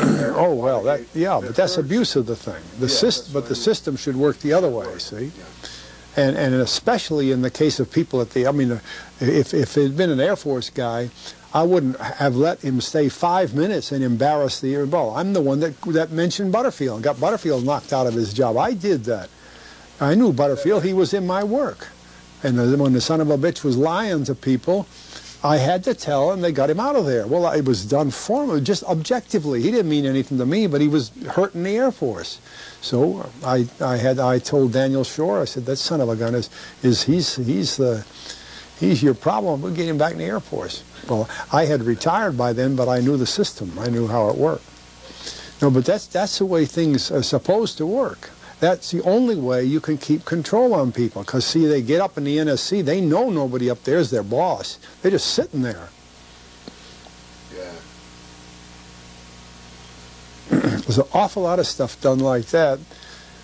And I think it's done on purpose. Because the Marine Corps knew he was from, they're paying him every month, you know. That's right. When Lansdale was in the Air Force, you know, everybody figured he was in the Air Force. And he got assigned to this office in the Secretary of Defense office under this General Erskine, and because the CIA wanted him down there. And then a little later, the Air Force assigned me there as a senior Air Force officer in the area of the immediate office Secretary of Defense. So we were in almost adjacent offices. Well, I was promoted to colonel about that time, and I was a good bit younger than Lansdale, so one day, sort of joking, he said, look, how the hell does old-timer like me get promoted to general when you guys are catching up with me? Because he'd been colonel for quite a while. And I said, it's a cinch, Ed. You want to get promoted? He says, yeah. So I went up to my office, dictated a letter to my secretary, sent the letter to Alan Dulles, and with a little note over it, and I said, Mr. Dulles, if you sign this letter and send it back to the Chief of Staff Air Force, Lansdale will be promoted to general. You know, you're paying him. I mean, Air Force, CIA's paying him, not the Air Force. Think about damn what rank he wore. So by God, that letter came back. Old Kurt LeMay was the Chief of Staff of the Air Force.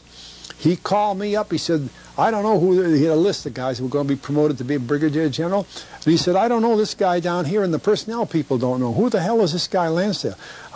General, don't worry. That's Alan Dulles, man. You don't pay for him. You don't retire him. You don't have anything to do with him. He's working down there and in cover stuff. Okay, he picked up his pen, signed the promotion for all the guys on it, including Lansdale. And I went down to Lansdale that afternoon. I said, Ed, did you get your star yet? He said, no. He said, what are you doing? I said, just sit tight.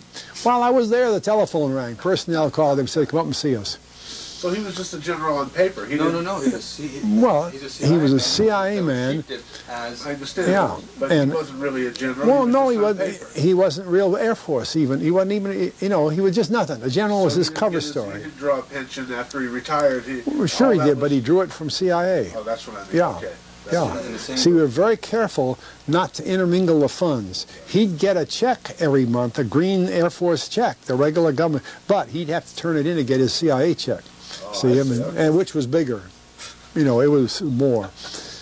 But, you know, even his biographer calls me mixed up and confused for saying that Lansdale was not CIA, was a legitimate Air Force guy. Even his biographer. Have you seen his book, Curry wrote?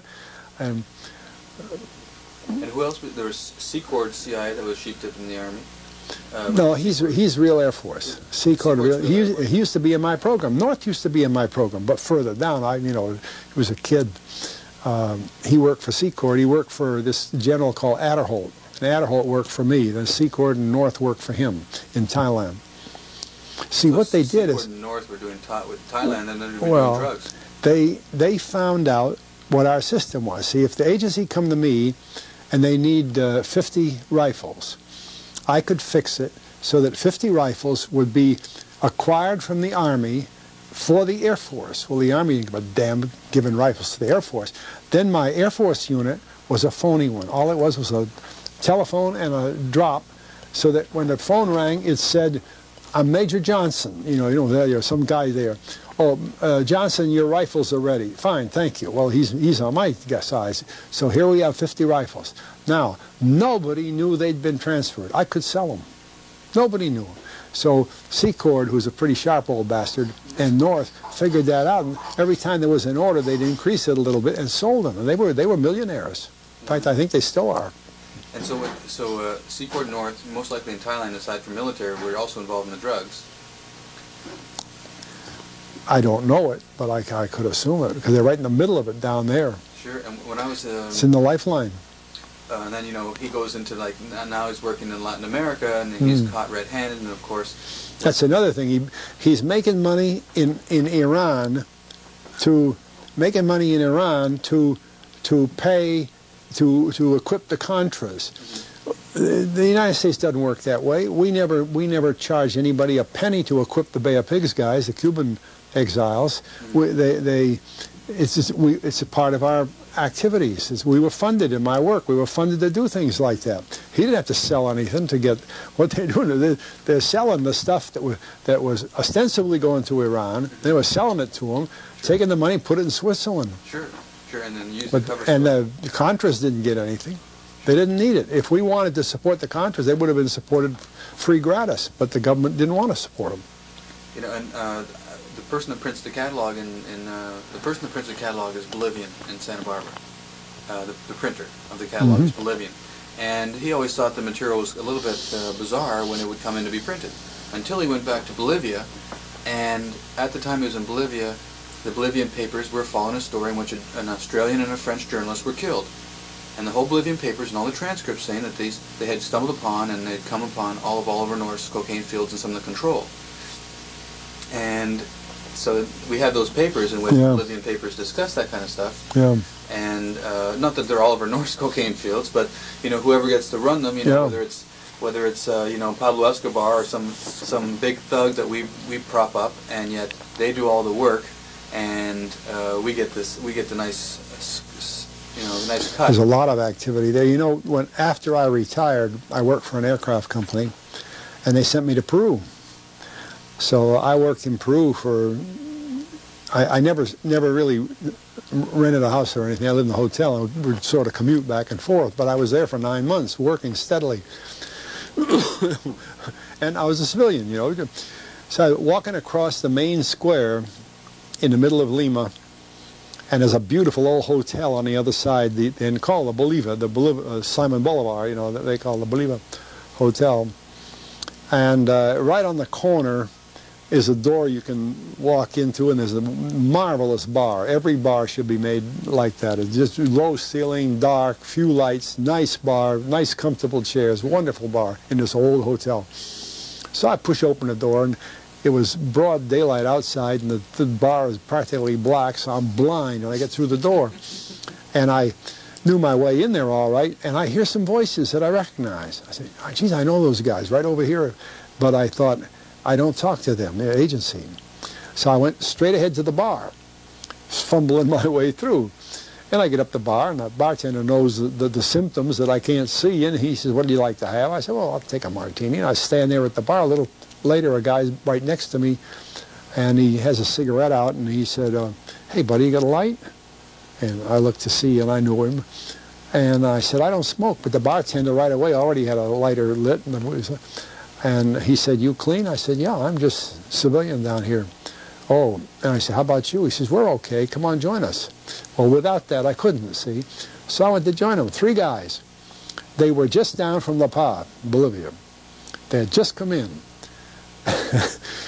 The day before, they had gone down there and overthrown the government of Bolivia. It was Paz Estensoro, he was the president, and they threw him out. The way they did it is they put a big Lockheed Constellation up there at the airport, and they sent him a note and said, you and anyone you want to take with you and anything you want to take with it, put it on that airplane, you're leaving. And he said, if you get on that airplane, you got no problem. Well, what they all knew was Estensoro had been president of Bolivia twice before. He had been thrown out twice before. He's still alive.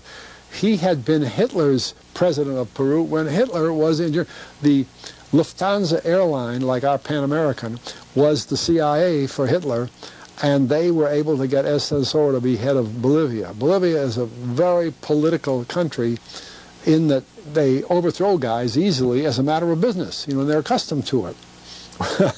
These 3 guys said that they had been running weapons to Barrientos, the Air Force general, in the back of the country by taking Superconnies into Peru and then light airplanes down to where they could leave them and bringing them back out. Nobody knew they went in, no customs, no nothing.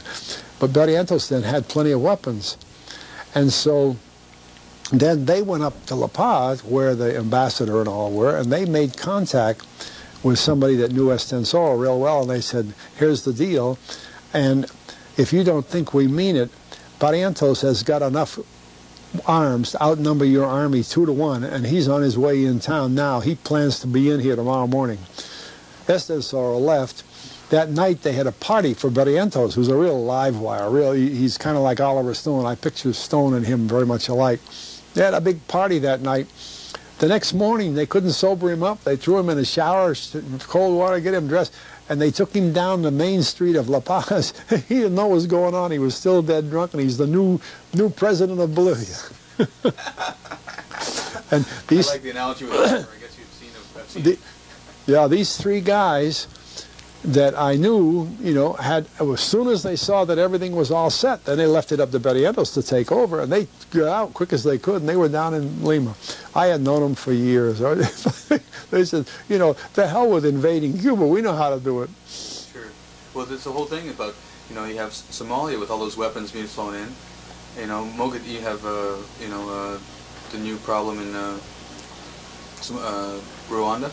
Yeah. And, all of them. They're just throwing weapons around, causing trouble. Yeah, come out as heroes. Making money. Yeah. No, it's first of all, if you tried to make a movie that was absolutely true, nobody'd believe it. No. That's what we tried to make JFK absolutely true. Yeah, I had some fights with some of those script guys. Well, it was all done by, I couldn't travel, it was all done by paper. If I could have got to them, I would, because they still left some things in there that shouldn't have been in it. But it was all right. It came out pretty well. I thought so. You been to parties with Oliver, or you just know he's a live wire? No, I tell you, unfortunately, I know him so little that you probably know him 10 times better than I do, because I come out of the hospital and I'm upstairs, unable to do anything, and he comes upstairs and meets me there. That's one day. In the hospital? And I had a heart operation, and the hospital came back, and he met me. I was in the house. I'm sorry. I was home, but I couldn't come down the stairs. So he came upstairs. There's a little sitting room up there, where my daughter's computer is all it is. And he came up there, real nice. Came up, and we sat and talked, and that's one day. His great big long limousine filled the whole cul-de-sac. And then he wanted to get everybody, the whole film crew, the cast and the writers and everybody together one time when the thing was going to start. And that was about... with you? Yeah, with January something. He wanted me to be there. So I said, I think I can make the air trip. If you're real sure that I'm taken care of when I get there, I'll try it. I said, but I think I'll have to have first class thing because I don't want to have any trouble getting in and out of things. So everything was arranged beautifully, including that he let me have my daughter fly on him from Santa Fe, and she was at the airport when I landed. The timing was beautiful, and we went to the hotel. My daughter stayed with me, a friend and nurse, and so she was there all that. Well, that was only 2 days, and I came back. So I met him those 2 days. After that, really, until they brought the camera crew here to Washington for the interviews on the grassy knoll, I hadn't even seen any of the other people. I did meet them in the days, but I was so busy there. Garrison, what they did is they set up an office for Garrison and me at a desk, and they would bring people in, Costner and Sutherland, and then the whole crowd. So that, like, the guy that was interesting was the young fellow that played Oswald. Gary Oldman. Yeah, because he had the newspaper idea of Oswald, see, and I said, now wait a minute. Oswald was a goddamn good Marine. He was a select Marine. We knew he was a credible guy, and right away you could see Oldman kind of standing up straight instead of, and he plays the part right away. And then the little Polish girl that was Marina came in, and they probably had met, but no more than that, see. And there's some little scene And all of a sudden, he becomes a real superior Oswald instead of the clown we hear about. And it affected her. You could see her, and they were both such perfect actors and actresses that right there in this little office with just Garrison and me, they changed. As we told them, you know, he said, "What kind of a character is he?" And she was talking about what kind of a girl was Marina, and they just fixed. It was wonderful to see that. Well, I regretted I couldn't go back and stay closer to it, but really, other than letters, we exchanged tons of letters, and he's a very literate type writer, and he can say what he wants. The introduction in your book was beautiful. Oh, yeah, what a deal. And his letters are that way, too. So we know each other and have a very, I think, mutual respect for each other, but it's not a close social arrangement or anything. Well, it's the same thing here. That's great. Because he really does love you then a lot. He's a nice man. Hey, Pat, you know, I can't crawl across the floor. Oh, come on in.